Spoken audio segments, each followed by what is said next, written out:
Hi, I am Brahman and I am a cowboy. I have some goats and I am sitting on the purpose of some goats are feeding there. Most important that in our country nowadays unemployment. তো জানেন সকলে যে আমাদের দেশে বেকারত্ব একটা খুবই মারাত্মক একটা সমস্যার সৃষ্টি করেছে। তো বর্তমানে বাংলাদেশের যদি প্রেক্ষাপটটা আপনি যাচাই করেন এবং একটু যদি বিবেচনা করতে চান বা একটু যদি বিশ্লেষণ করতে চান যে বাংলাদেশে যেসব ইয়াং জেনারেশন শিক্ষিত, তাদের লেখাপড়া শেষ করেছে, তারা বসে আছে। তো আমাদের বাংলাদেশের একটা ট্র্যাডিশন কি জানেন? বাংলাদেশের ট্র্যাডিশন হচ্ছে যে আপনি লেখাপড়া জানেন মানে আপনাকে চাকরি করতে হবে। আপনি শিক্ষিত হয়েছেন, তো তার মানে আপনাকে চাকরি করতে হবে। আপনি যদি চাকরি না করেন তাহলে আপনার কোনো মূল্য নেই।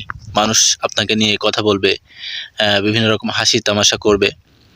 হয়তোবা আপনার কোনো যোগ্যতা নেই চাকরি করার, বা চাকরি হচ্ছে না, দিচ্ছে না আপনাকে কেউ। এইভাবে বিভিন্ন রকম হাসি ঠাট্টা করবে। তো I think that if you are to be conscious about their environment in our country, আপনি বুঝবেন যে বাংলাদেশে একটা বর্তমান চাকরি পেতে গেলে কত কিছু ত্যাগ করতে হয় বা কত ঝই-ঝামেলা পোহাতে হয়। তো আপনি যদি আপনার কোনো রিলেটিভস অথবা আপনার কোনো ছেলেমেয়ে চাকরিতে জয়েন করান বা করিয়ে থাকেন, বা এটার কোনো এক্সপেরিয়েন্স আপনার থেকে থাকে, তাহলে আপনি হয়তো বুঝবেন যে বর্তমানে একটা ভালো চাকরি পেতে হলে তার ক্রাইটেরিয়া বা তার কত ঝামেলা পোহাতে হয়। তো সেই জায়গা থেকে আমাদের বাংলাদেশে যারা ইয়াং জেনারেশন আছেন, যারা লেখাপড়া শেষ করে বসে আছেন, তো অনেকেই অনেক হেজিটেশনের ভিতরে আছেন যে কী করব?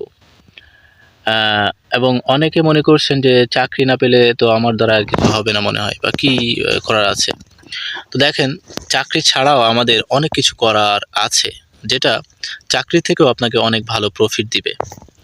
এবং most of the people in our country বা most of the young generation in our country they are involve this work.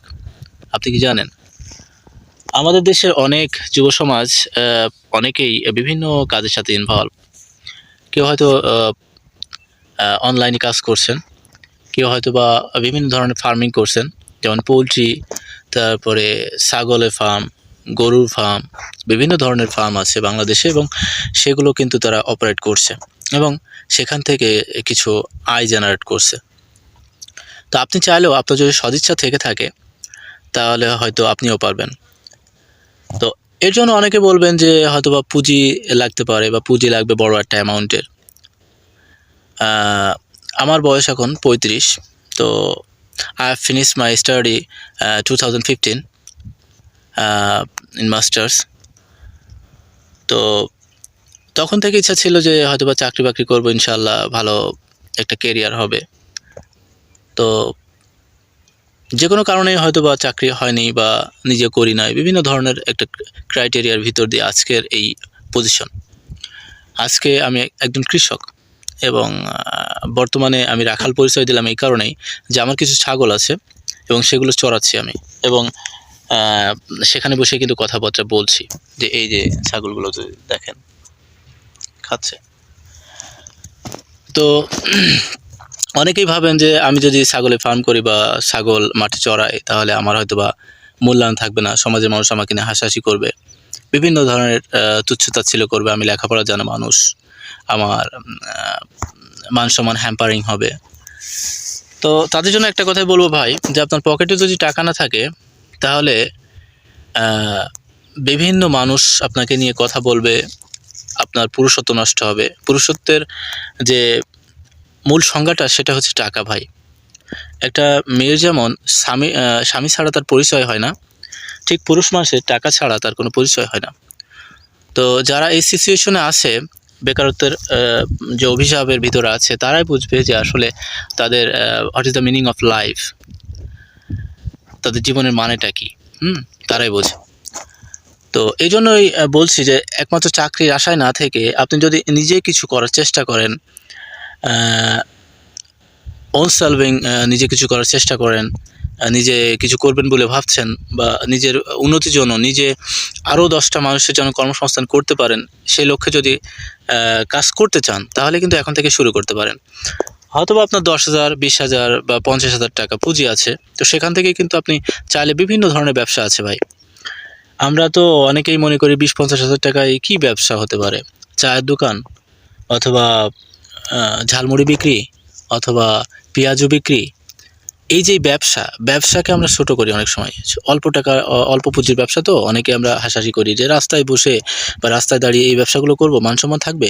অথচ আপনার মতন আমার মতন মানুষই দেখেন এই ব্যবসাগুলো করছে এবং আস্তে, আস্তে কিন্তু তারা উন্নতি হচ্ছে।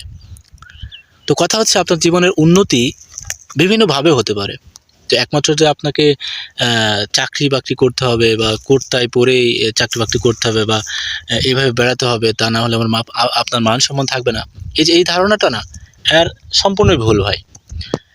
তো আপনি আপনার জীবনকে ইমপ্রুভিং করতে বা চেঞ্জ করতে যেটাই করা লাগুক, আপনি একমাত্র যদি অসামাজিক কোনো কাজ না করেন, চুরি-চাট্টা যদি না করেন, সৎ পথে থেকে নিজের ঘাম ঝরানো টাকা দিয়ে যদি উন্নতি করতে চান, তাহলে this is the best way, I think that. এটা আপনার জন্য ভালো একটা পন্থা হতে পারে। দেখেন, আপনার আমার মতো অনেক স্টুডেন্ট আছে বা লেখাপড়া জানা মানুষ আছে যারা ভ্যান চালিয়ে খায়, রিক্সা চালিয়ে খায়। তো তারাও তো আছে, সম্মানের সাথে বাঁচছে ভাই। যারা আপনাকে সম্মান দিতে জানে, আপনি যে কাজই করুন না কেন, সেটা যদি বৈধ পথে হয় তাহলে আপনাকে সম্মান দিবে ভাই। সম্মান দেওয়ার মালিক আল্লাহ। তো সেজন্য বলছি যে আপনার কাছে হয়তো 20,000 আছে, 50,000 টাকা আছে, একমাত্র চাকরির জন্য বসে না থেকে আপনি কিছু একটা করুন। তো আমরা যদি সবাই চাকরি না করে নিজে উদ্যোক্তা হতে চাই, তো আস্তে, আস্তে কিন্তু বাংলাদেশের অন্যান্য যুবকরা যারা আছে তারা অনুপ্রাণিত হবে।